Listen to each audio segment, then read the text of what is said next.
দুপুরবেলাটা ডাল, আলু পোস্ত, বেগুন ভাজা, পনির, চাটনি এইসব দিয়ে হয়ে গেছিলো। তো রাত্রিবেলা ভাবছিলাম একদম সিম্পল কিছু করব। প্রথমে ভেবেছিলাম ভেজ চাউ করব, কিন্তু পরে দেখলাম ভেজ চাউ সবাই খাবে না।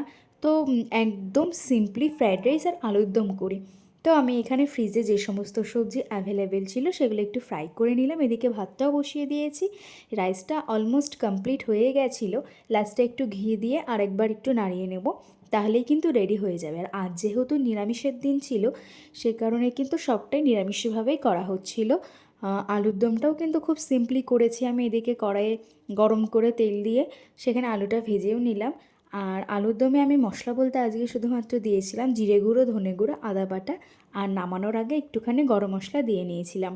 যেহেতু আজকে মঙ্গলবার, তাই আগেও বললাম যে একদম সিম্পলি করার চেষ্টা করেছি। আর রাতের খাবার আমি সাধারণত খুব তেল মশলা কম দিয়েই করি।